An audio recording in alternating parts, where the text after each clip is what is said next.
one to light up and laugh. My man T-Robe, co-host here. Yes, sir. Yes, sir. Got some friends with us. I'm gonna introduce, and then I'm gonna let you guys take it. We got Terry Cousins. He's with the Pittsburgh Steelers. Terry, you want to tell us a little about yourself? Yeah, man, I'm a director of player development there, and I do pretty much everything that's revolved around players. Helping them transition into the team, helping them access resources while they're here, and also some other functions in scouting and in coaching. That's good, man. Terry's a good dude, man. And this year when I roasted the Steelers, he was my contact. So it was pretty cool that he and I became friends after the whole roast and everything. And that's how you know a guy's a good guy. Like, he wasn't interested in just having me on to work for the team. Like, we actually became friends afterwards, so it's a good thing. We also got ex-Super Bowl champion. No, don't say ex. Oh. The ring is still here. The ring is still here, and the name is embedded on the back of my morning trophy. Don't take me off. All right, listen. Ain't nothing ex about me. He used to play. Listen, I ain't going to say your name. You introduce yourself, man. Yeah, let me introduce myself. Allow me to reintroduce myself. My name is Ho. L to the OG. What's up, people? It's your boy Mike Logan here, man. They said friends. I really ain't this dude's friends. I just came here because they paid me to be here. I want my check. This brother is like family to me. Of course, TC, he's in the fraternity of the NFL. My man Terry, we all family, man. So when I heard they was doing this podcast, I said, please have me on. I actually had to beg them because they real get funny sometimes. Maybe he's trying to only get current players, but sometimes they ain't available. They ain't his friends no more because he calls them ex-champions. And then he roasts them. Yeah, then he roasts them. Then he finds out things about them. And then he cracks jokes on them. Exactly. Yeah. You know what I mean? That's the nature of the biz, though, man. Let's get can we get a close up of this Super Bowl ring here, man? That's a beautiful thing, man. What Super Bowl was that, Lo? This is Super Bowl XL. When we played the Seattle Seahawks, it was in Detroit. It was actually like the bus's homecoming. Yeah. We were able to win that game, and he was able to ride off into the sunset and go home, man. But it was a beautiful thing. This is what you play the game for. Right. The money, the glamour, the fame is nice, but you play to be a champion. And fortunately, I was able to do that in my 9th year of my career. It was getting close, man. I didn't think it was going to happen for me. I started to get a little nervous, man. You were very fortunate, man, because I played in Super Bowl 38 with the Patriots. And so that was on the run. Right. Military was kicking field goals, and people were forced to and I was on the receiving end of that loss. But man, I want to congratulate you, man. It is definitely difficult to get to the Super Bowl.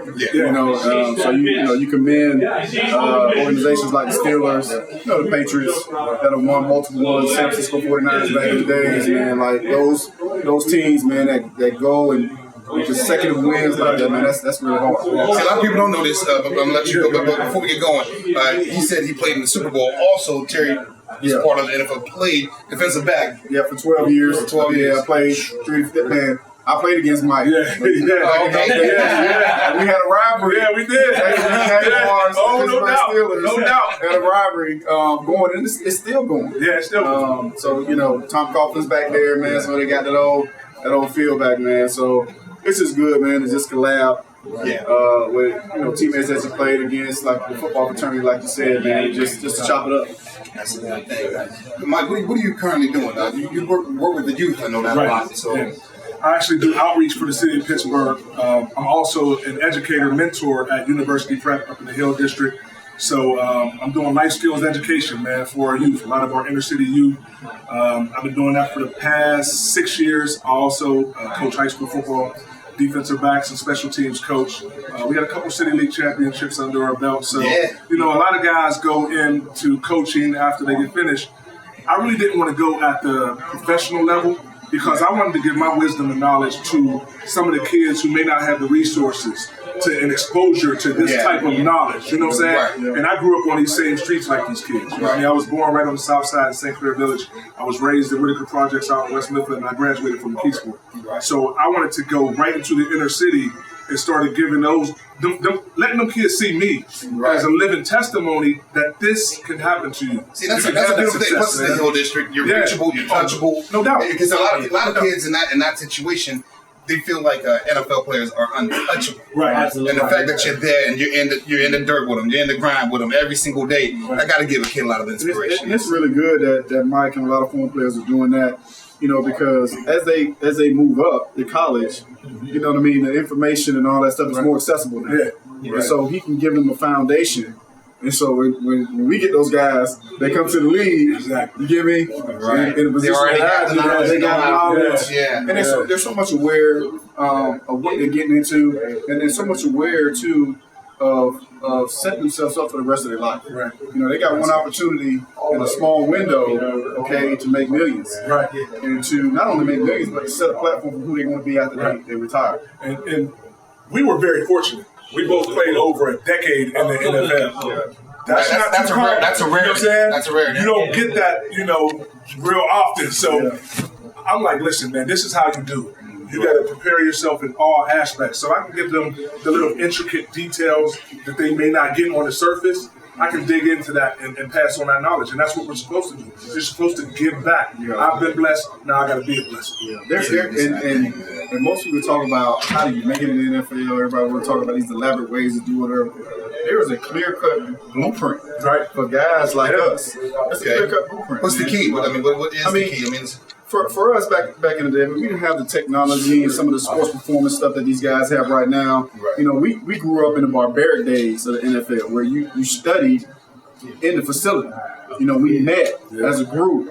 You know what I mean? We were close. We worked out together at the same facility during March, April to get ready for training camp. There's a blueprint, man. You got to be able to do it with your counterpart. You know what I mean? And keeping your nose clean, staying off of social media. And really, if this is something that you want to do, man, you got to be readily and available as young players and be reliable. See, there's something to go say with that. Because even I'm gonna let you go on a bit. Is it different? You think now the camaraderie that the Steelers players had, where it's like more family oriented when you were playing, as opposed to now being it's a separate. I'll say this: because of social media, because of the internet, because of technology advances, I don't necessarily have to be with you to spend time with you. You know what I mean? Like, my teammate can be across the country and I could be going live on 5 social media platforms and they know what we're doing. Exactly. I could send, we could do virtual workouts together. You know what I mean? Yeah. Whereas, okay, that's fine. But when I'm there chopping it up with you, there's just something that's different about that. And you're going to bond together and be together. So now I'm starting to notice your patterns, your ways, what you do, what your familiarities are. You know what I mean? It just comes with that. But with technology advances, they don't have to do that anymore. So it's a good thing, but it's a bad thing because you're not developing that real, true sense of family. You know what I mean? And say we both in the city of Pittsburgh now, and I'm lacking something or I need some knowledge and wisdom. If I pick up the phone and call you, it ain't as personal. But if I can sit here and have this dialogue with you, look in your eyes, you can see my pain, you can see my frustration, you can see my anxiety. That's different, man. It's a personal feel to it. There's something to be said about that. It is. Because the game of football is all about adversity, right? And when you can bond with somebody in those ways, when you gutting it out, man, when you trying to carry this guy over that line, and when you're watching film with him, when you're talking about how you're gonna do things, when you set your goals, right? Not only as an individual, but as a group. Yeah, that's what really breeds championship. And Pittsburgh is like that. Right. I mean, the days that we played, you talk about the 2000s. Even now, I mean, just the ruling and just the way they do things, it's all a personal approach. I mean, I played for 7 different teams. Okay. And, you know what I mean, in the NFL, my 12 years, but I've never played for the Pittsburgh Steelers, but working for them, I see why the success, it's been so plentiful. Right. I see why so many guys are highly decorated when they leave here, or while they're playing here. It's because of that. And you can't just say you want to do it. Right. You got to do it. And they're really good at doing it. Right. And that's why I preach to the younger generation, the younger generation of players, because when you're done with this game, or the game is done with you really become an outcast unless you get right back involved in it. But my last season was 2007, I believe. I'm a decade removed, so the game is different. You know what I mean? The money is different. You know what I mean? I was making some good money, but the money is way longer now. Yeah. So there's a difference. You know what I mean? And if you're here and you're bonding with people, you can eliminate some of those differences between you. If you're here personally developing together, you know what I mean? You want to be tight, and we were tight. You know, the teams that I played on that was able to win this championship.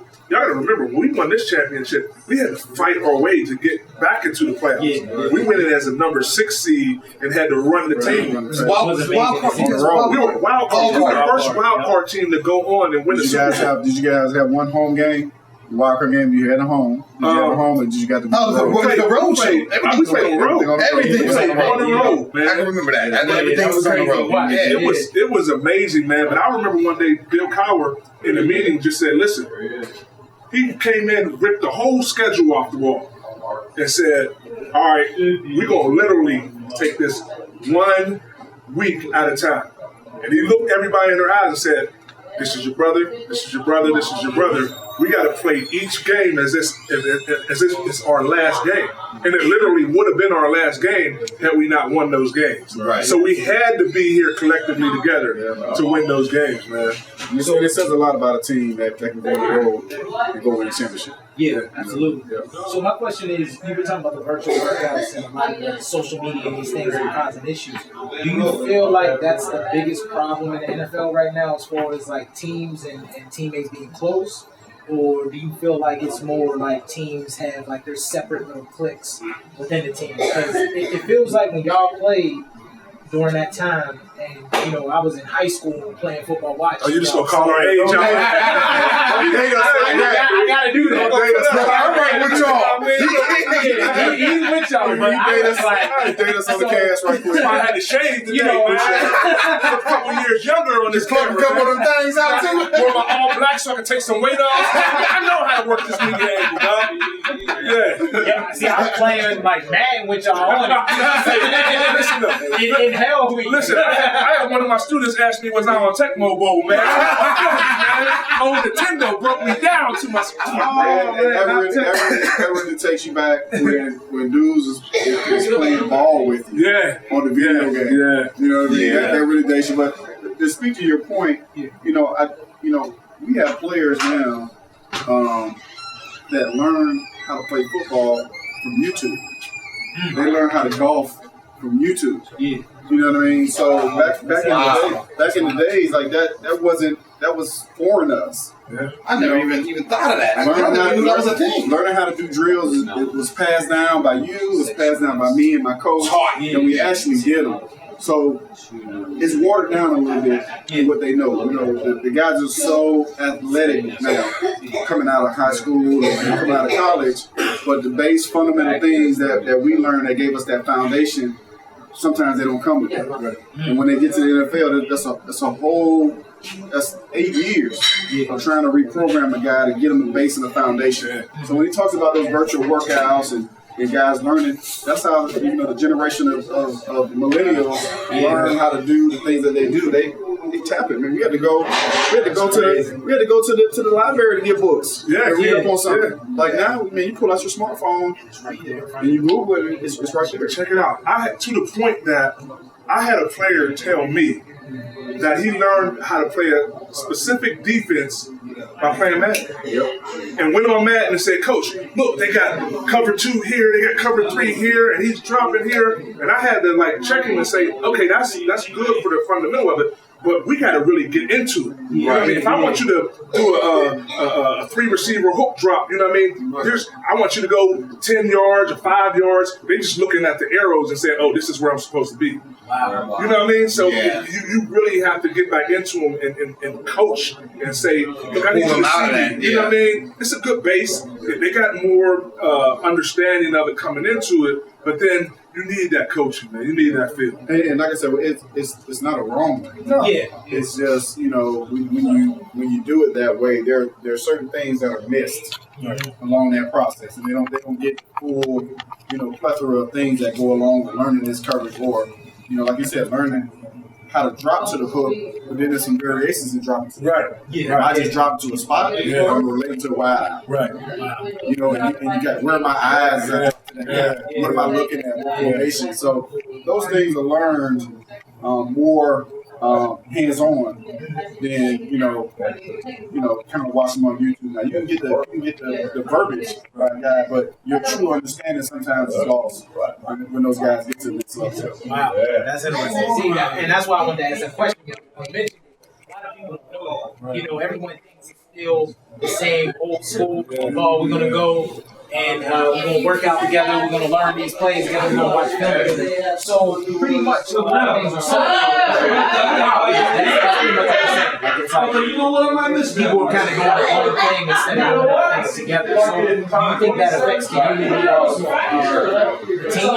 Like, as far as, like, you can see teams who have a certain foundation, like you guys came up versus a newer foundation. Have you ever noticed that? But you see some of the teams now, it's about leadership. That's where leadership steps up. You have to have a great leader on your team. And it's not just lip service. We can't just say, oh, we go out and hang out and have dinner, and then that's just for the cameras, and then everybody, once the cameras is done, they're going their separate ways. I mean, we're able to detail and find out where every player is basically in the offseason now, because they're going live from Punta Cana and Costa Rica and doing all that stuff. We usually take, like, when we played, we had a group trip where we went in the offseason together, and then we were back here working out. You know what I mean? It was just, you know what I'm saying?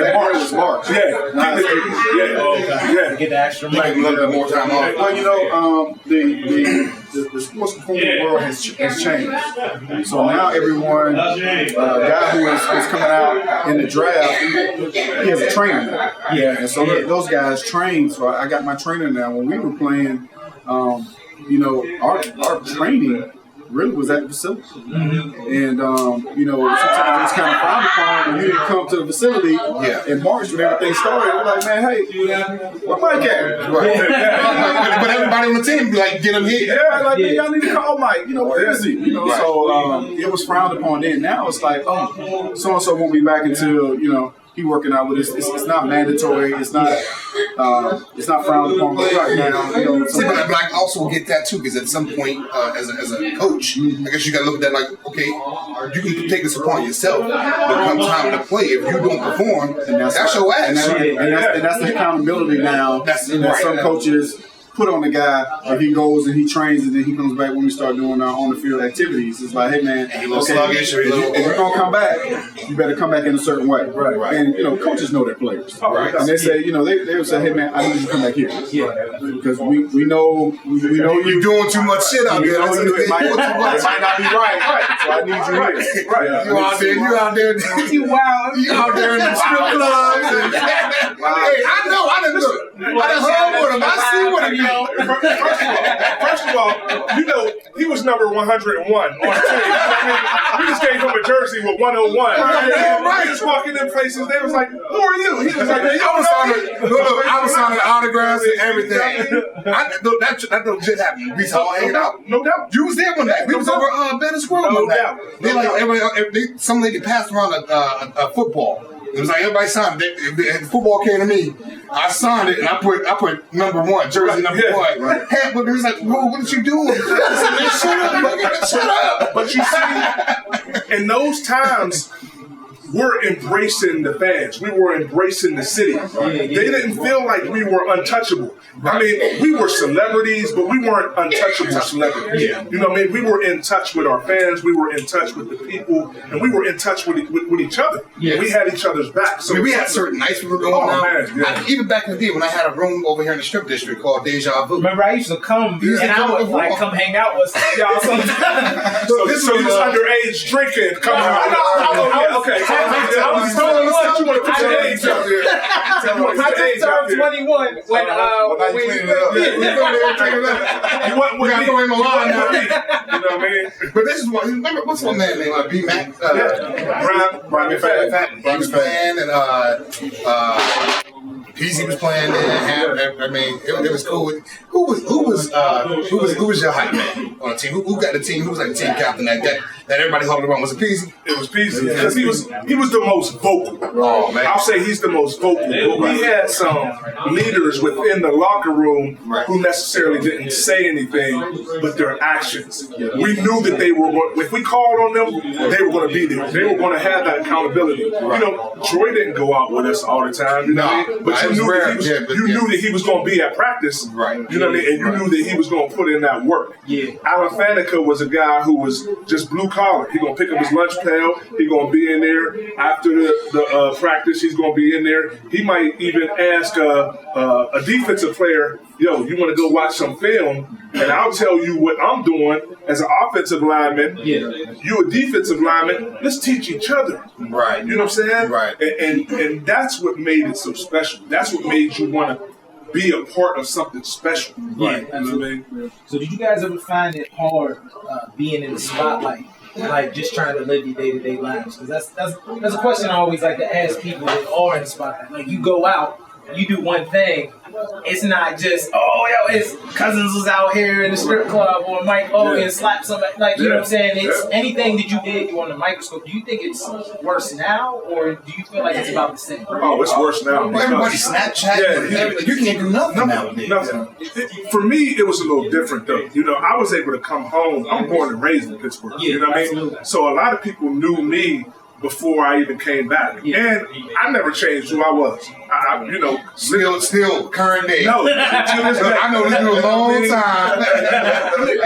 One, it was my upbringing. My mother, you know, she was like, listen, no matter what happens to you, no matter how much you accomplish, no matter how far you go in life, you're still Linda Logan's baby. Right. You know what I'm saying? So if I got to come out and check you in front of anybody, I don't care how much money you got, I don't care how many Super Bowl rings you got, I don't care how much acclaim you got, I'm still going to check you, and you better not have no attitude. You know what I'm saying? You gotta take that, right? So it was a familiarity to me with me when I came here. Now, when I was in Jacksonville, I got drafted by the Jaguars in 1997. They were a new franchise.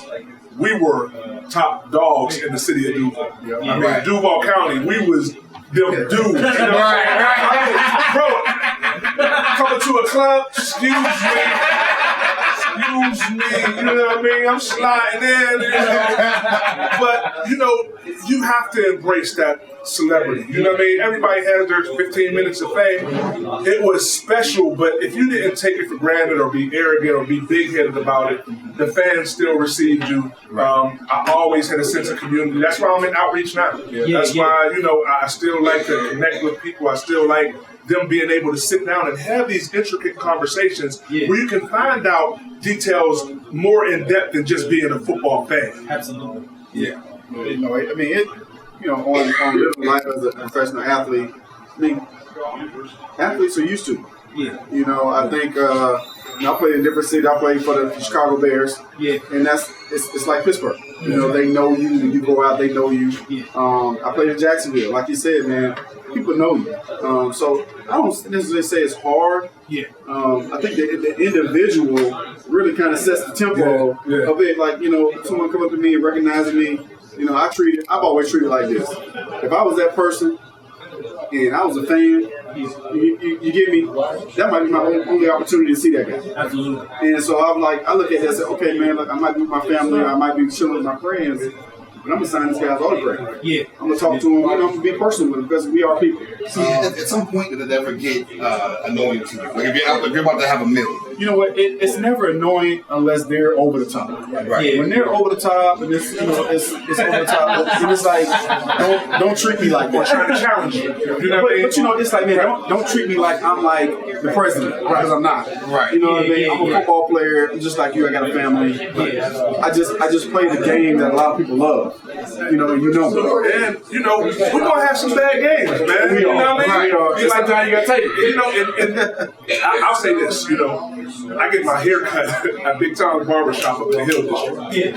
And they don't care who you are when you come up in that spot. You come up in there and, you know, you might have Black Marv sitting there looking like, yo, bro, I didn't put some money on the game last night. You gave up that post corner route. What's the deal? You know my money in your game. You know?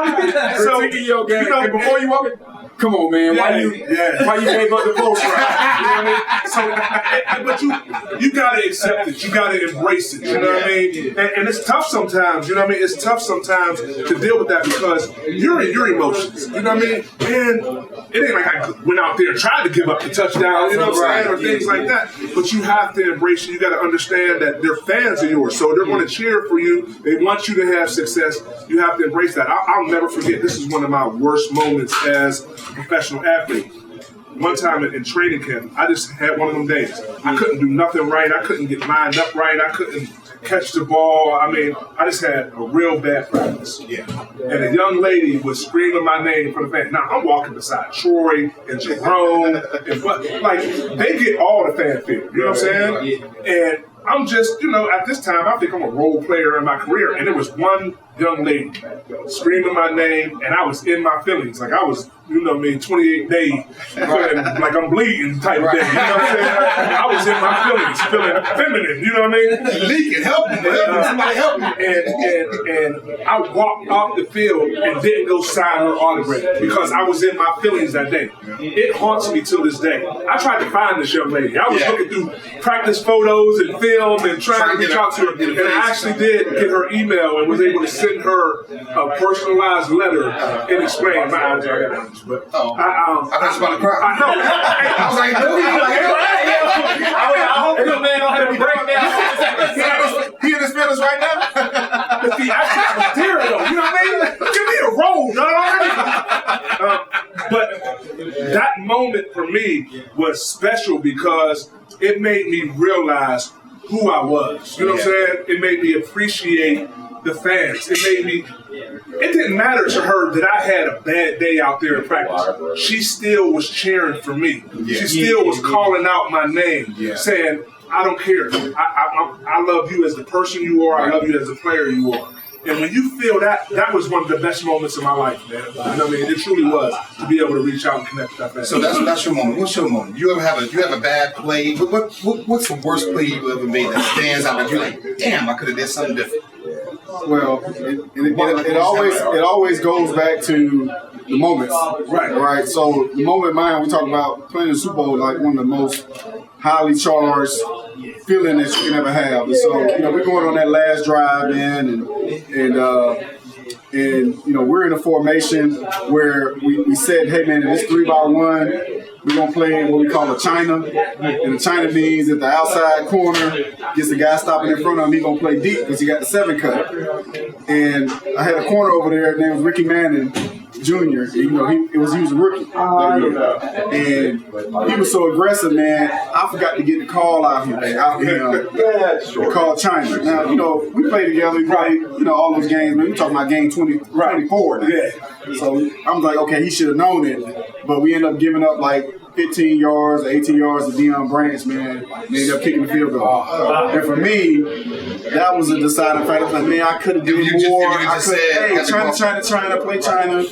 You know, that for me, I took that on myself. Right. I was an older player. I should have went ahead and kind of, helped them out on that. But the coaches noticed you didn't do that. Were they like, no, why didn't you? You just doing your They didn't because we had already planned it. But I just felt I could have did more on the play. Yeah. You know what I mean? It was, for me, I would say, because I'm a guy that communicates all the time. I like to kind of help guys out and being sick with everybody. I just thought at that time, man, I was like, man, I could have.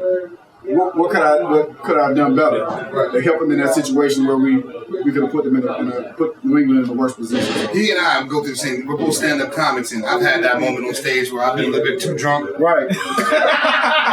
I'm gonna briefly tell you my story, but not the one you. I know the one you want to tell. Oh, yeah. But because I've been drunk more than once on stage. But let me tell you now, this drunk now. I'm drunk now. I'm alcoholic. That's part of your play. That's what I do anyway. I have a drink.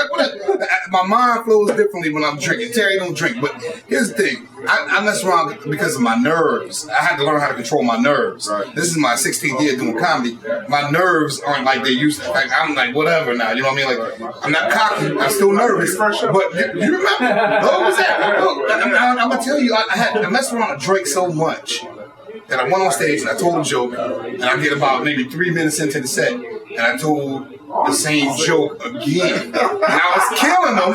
Repeat man. I was killing them. Repeat man. And then I lost them. And I was like, hey man, what happened?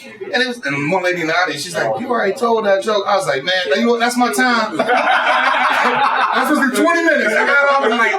I was like, yo, I'll never forget that night. hey, you remember that? Hey, yo, he killed with that joke too. I mean, they was going nuts. I had to go, man. And then hit him again. It's like, That's what Crickets. I guess in my mind, I was like, man, I'm gonna hit him with this one. Right. I was flowing, and then for some reason, the same joke came back. I don't know, it was one of those moments where I said, what could I have done better? Right. And that's my China, where maybe I shouldn't have had that last shot of Patron.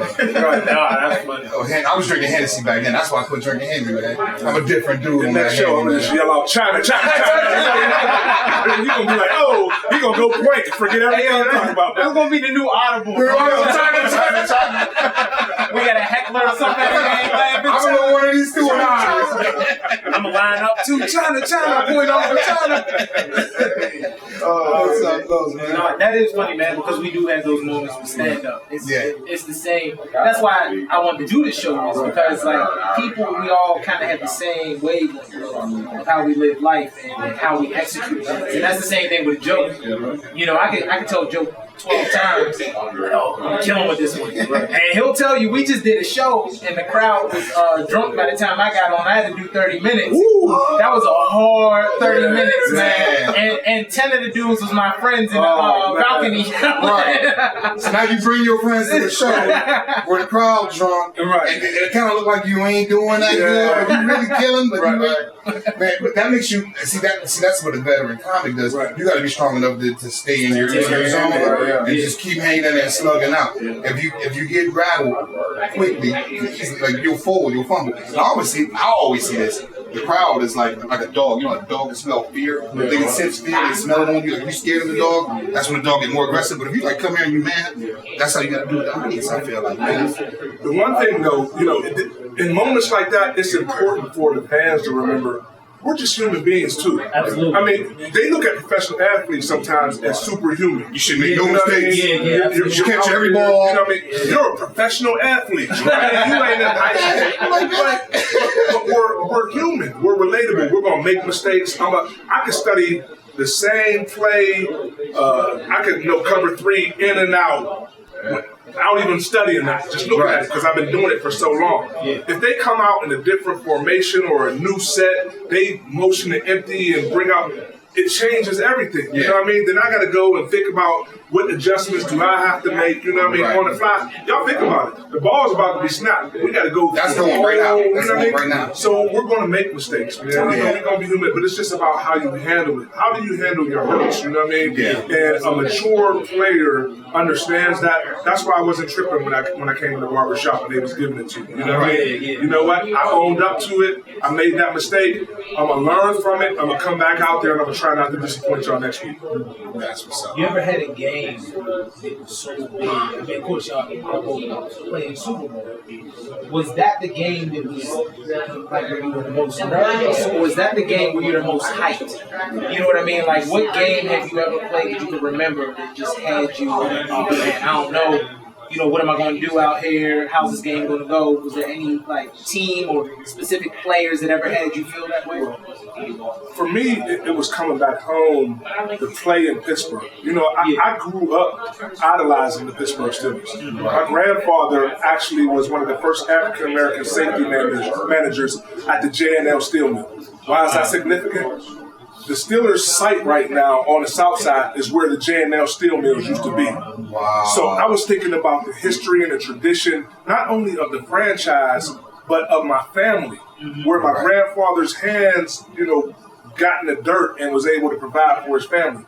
So that first game for me, coming home, I was so nervous. And I came back home in 2001 when 9/11 happened. Oh, wow. We had to actually push the season back a week.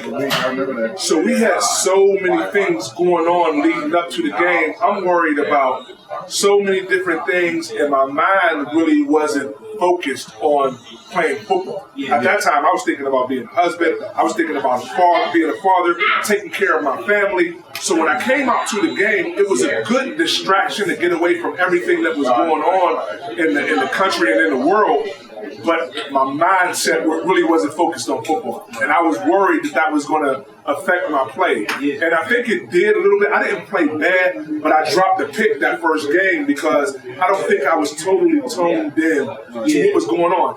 Beyond the excitement, I just accomplished my childhood dream that I was going to come and be, I was 6 years old, and I'll never forget this. I told a group of my friends, we played free frog in my yard in Whitaker Projects. And I used to call it Six River Stadium because they had 3 river stadiums. I lived in 6C Midway Drive, where I had one of the biggest yards in the projects. And we used to play free frog there. And one day, I mean, it was like divine intervention. It was on my spirit. I stood up on the Colby and told my friends, I'm going to go to the NFL, I'm going to play for the Pittsburgh Steelers, and I'm going to win a Super Bowl. And they looked at me like, you know what I mean? Like everybody else, you know what I mean? I throw the ball, you know what I mean? But I meant it, you know what I mean? I meant it, and I felt it in my spirit. And that moment regurgitated in my spirit when I ran out that tunnel. When I ran out the tunnel, when I first put my Steelers uniform on, that moment for me was everything. So I was exhausted emotionally before the game even started, and with everything going on. So for me, that was it. I was nervous that day. I was emotional. I was, kind of flustered. But it was the realization of a childhood dream that was coming to fruition. It was special for me, but it was hard, man. It was hard. For me, it was pretty much every game there is. You start a season. For me, it was the anxiety of starting the season. Any team I played for my hometown team, the Miami Dolphins, in that same year. Oh wow. Okay, 2001, man, during 9/11. But it's the anticipation of the season. Like you always want to be on. Yes. And just like everybody else, you guys talk about getting up on the stage and for the people you don't know. Yeah. I mean, that's when you step into the stadium, even if you're the home team, it's the anticipation for me for starting the season. It's like, man, we're here. You know what I mean? I want to be on my game for this whole year. I want to help my team win the Super Bowl. I want to help my team get to the playoffs. So for me, it's just the whole anticipation, man, of starting the season. I get it to this day. Yeah. Being working with the Steelers, man, like I'm a player. Yeah. Like you want to be on your best. You're a coach, man. You want to be on your best. Yeah. Right. When the season starts. So for me, it's just that first game going into the season. Everybody's been waiting for the season to start. Right. Everybody can't wait the training camp get over. You know what I mean? Yeah. Everybody can't wait to stop evaluating these players so we can get out to the nitty gritty. Yeah. And that's winning the championship. So for me, man, it's just the anxiety that's been built up. Like from the last game all the way up until September 7th or 9th, whatever it is, in the first weekend of the season.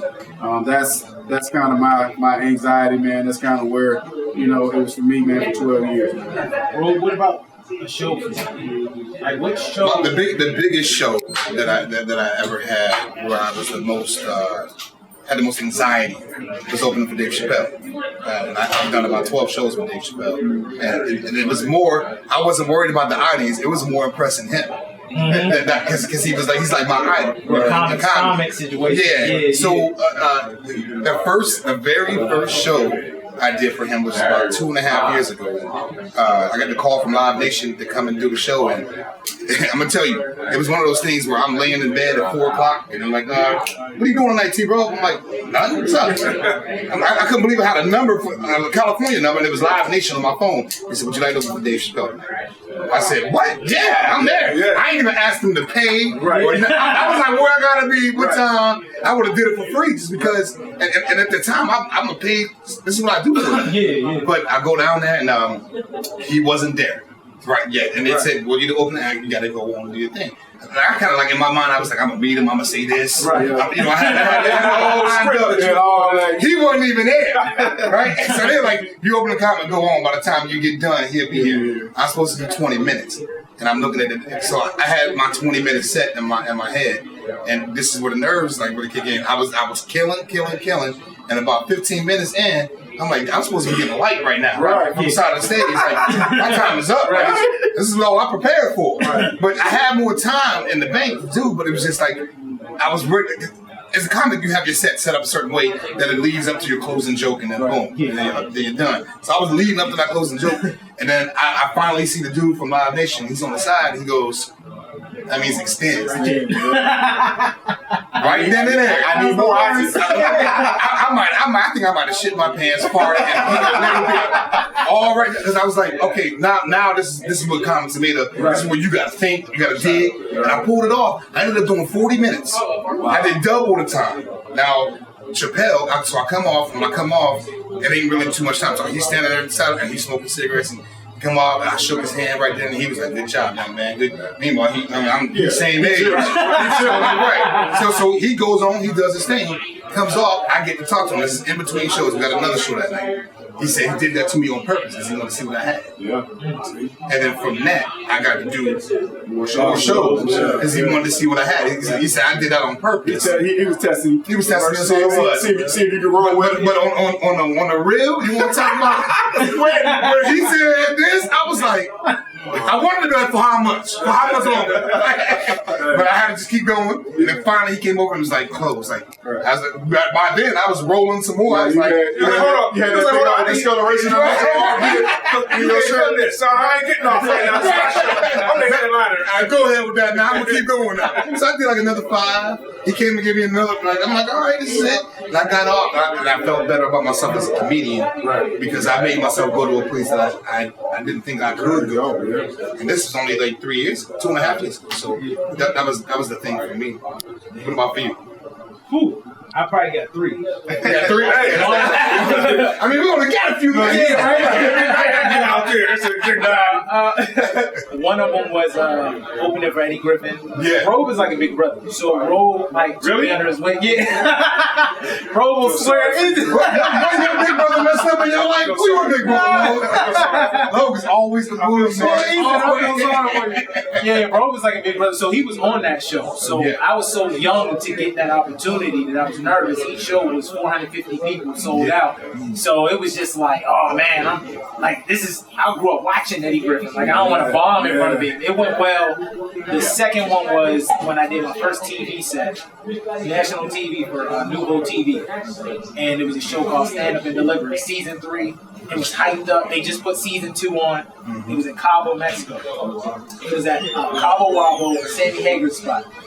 And they had these long steps. So you do this photo shoot, you do the interviews, you do the makeup, you feeling like a superstar. Like, yeah, this is what I did this for. My whole life as a kid, I wanted to come in. And I got to them steps and they said, you up. So you had to wait at the top of the steps after the next comic came out because they're recording 4 episodes this same time. They're just making it seem like it's a brand new day. Right. So I'm at the top of the steps and all I can think about is falling down these steps. Like, yo, my debut was gonna be me falling down these steps.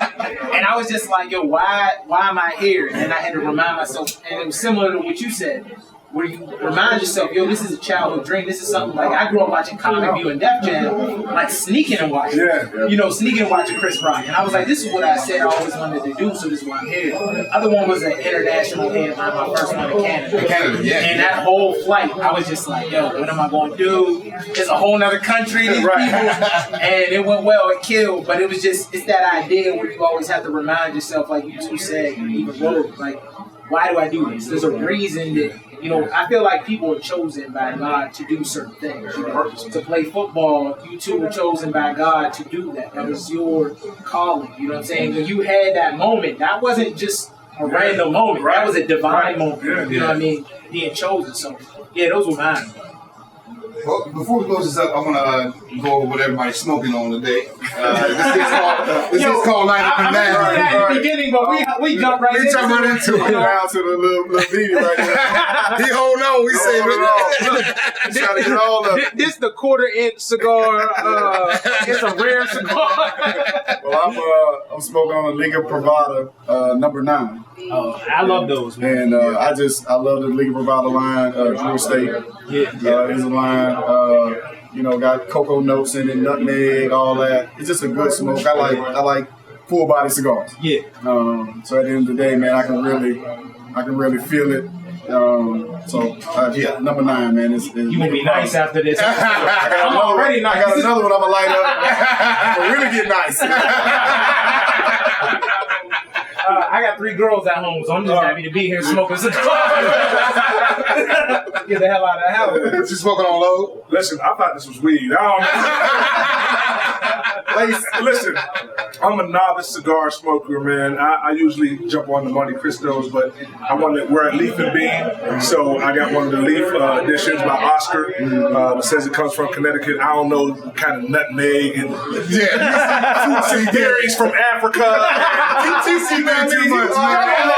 I'm gonna let him go first, and I'm the novice in here. So I think there's some twigs and it's an oaky, like kind of an oaky taste.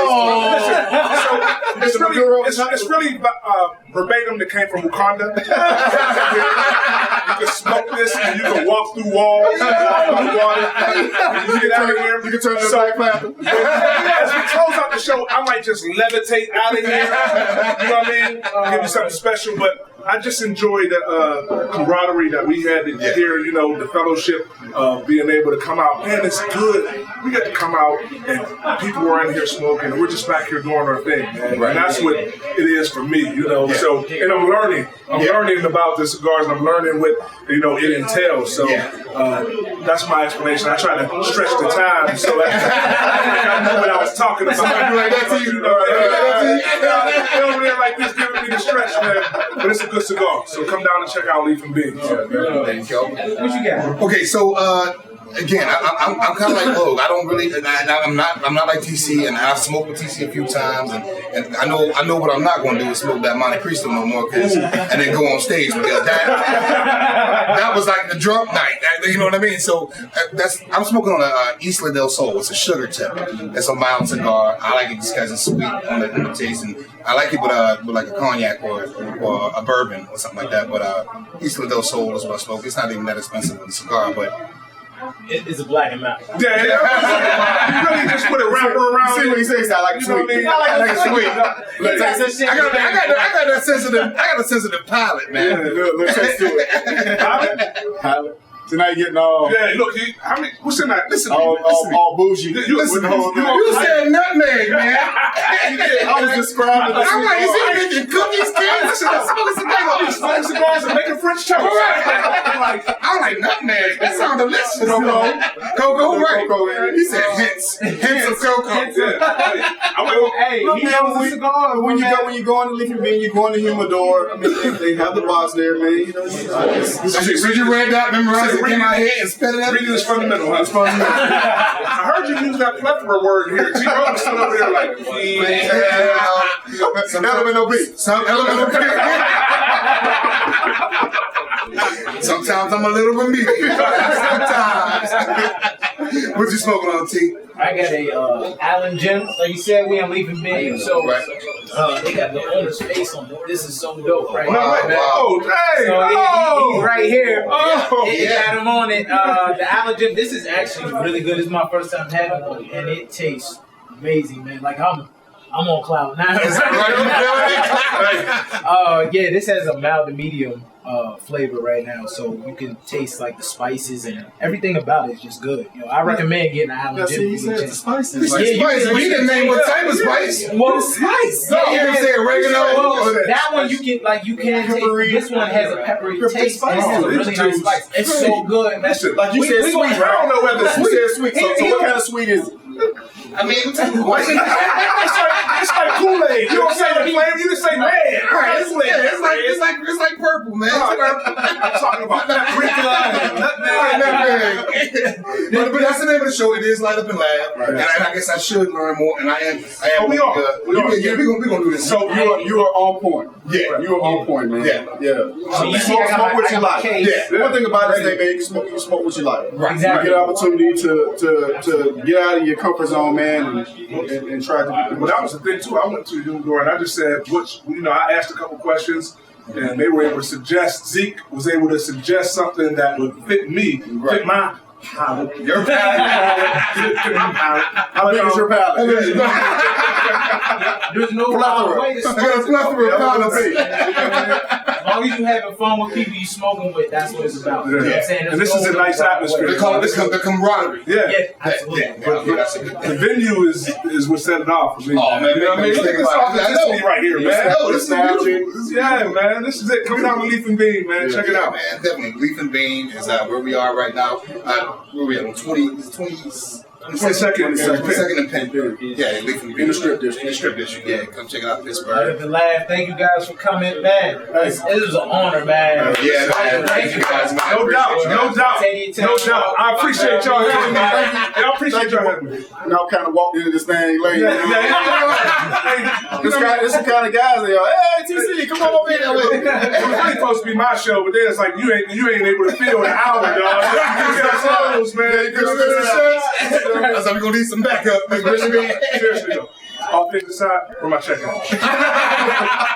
Like, you know, like you be thinking Low be serious sometimes. No. He was always. You know, I tell you what. Next time I do my open mic, we're gonna bring Low down. We're gonna give him 5 minutes. Yo, Lo, you gotta do some time, bro. You gonna do it? That's You gonna do it? funny. Listen, Yo, I'm telling you, I'm not gonna fake the fuck. I ain't getting up there.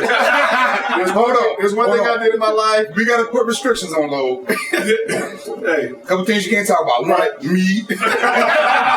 Cause I be all this material. that's what I was going to say. That's my whole 5 minutes right there. 5 minutes ripping on road. That's it. On road, 5 minutes. I'm gonna give y'all everything I got. Y'all want to really know about road?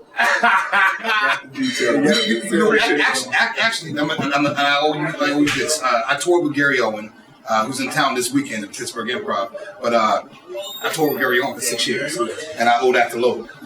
Logan and Gary Owen were friends back in your Jacksonville days, right? Yeah. So I was doing comedy for a little bit, and he says, Gary, hey man, give my boy t-robe a look, man. He gave me a look, took me on the road. So I guess I do owe you a little check, huh? Hey man, you do. Look, just say that. He said a little check. He didn't say a check. He said a little check. But that's what it's about, man. When we talk about building relationships and lifting each other up and networking and getting connections, man. And you've repaid me in that I don't want to get some sentimental here. You know, This is the second time. The second time he cried. This is allergies. But that's what it's about, man. You've repaid me over and over again just by always keeping me in mind, man. You know, sometimes when you retire and you get outside the realm of not being in the day-to-day functions, you already call me an ex-champion. But, it's important to be remembered by your fans. And obviously, I did something for you outside of being football and just being who I am that continued our relationship and kept a rapport throughout the years. I mean, we even had some conversations. I mean, at one point in our life, we were in the same exact place. And me and you, we bounced that off of each other. We just called, like, what you going through today? I'm like, man, dude. And it was like some feminine type, but, you know, we mad leave now. But when you're going through it sometimes, you need an ear. Which is important. That's important. T-robe cried too. I ain't the only one that cried. Logan said, what? No film, man. That's all I need. Listen, man. That's what's so dope about this, you know what I mean? You gotta get, you got 4 black men back here. Yeah. We having a good time, we enjoying ourselves, we conversating, and we need that. We Yes. need to look out for each other. So, that's why I appreciate it. So. Yeah, man. Good show, man. Stop for us, man. Appreciate you having us, Sit man. back and enjoy my nutmeg, oregano, paprika, The spice. yeah.